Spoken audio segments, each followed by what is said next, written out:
બનાસકાંઠા જિલ્લામાં છેલ્લા કેટલાક સમયથી અબોલ જીવો ઉપર નરાધમો અને સામાજિક તત્વો દ્વારા એસિડ એટેક કે જીવલેણ હથિયારોના ઘા ઝીંકી હુમલો કરવામાં આવતો હોવાની ઘટના અવારનવાર બહાર આવી રહી છે। ત્યારે આજે પુનઃ પાલનપુરના ખેમાણા એક સપ્તાહમાં બીજી વાર અજાણ્યા શખ્સોએ ગાય માતા ઉપર એસિડ નાખ્યા હોવાની ઘટના સામે આવી છે। ત્યારે ગાય ઉપર એસિડ એટેકના કારણે જીવદયા પ્રેમી અને ધર્મપ્રેમી જનતામાં રોષની લાગણી ભભૂકી ઉઠી છે। અસામાજિક તત્વો દ્વારા ગાય માતા ઉપર એસિડ રેડતા ગાય માતા ગંભીર રીતે ઘાયલ થઈ હતી ને ખેવાણા ગામના ગ્રામજનોએ ઓનલાઈન પશુ સેવા કેન્દ્રમાં ફોન કરતા ડોક્ટરો ઘટના સ્થળે પહોંચ્યા।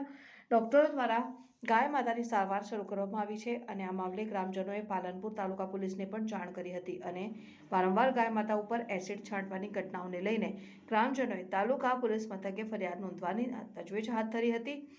સાથે સમગ્ર ઉગ્ર જનમાંગ ઉઠી છે કે એસિડ નાખનાર શખ્સોને પકડીને કડક કાર્યવાહી હાથ ધરવામાં આવે તેવી લોકોની લાગણી સાથે માંગણી ઉઠી છે।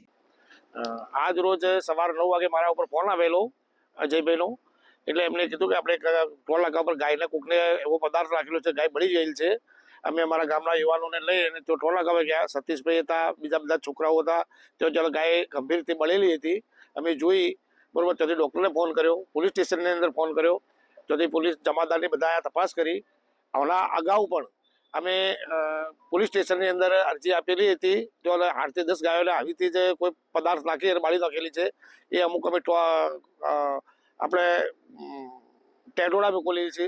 અત્યારે 2 ગાયો એવી હાલતમાં છે તે અમે જે પ્રાઇવેટ ગૌશાળા હતી તે પાલનપુર જ રાખી છે બરાબર।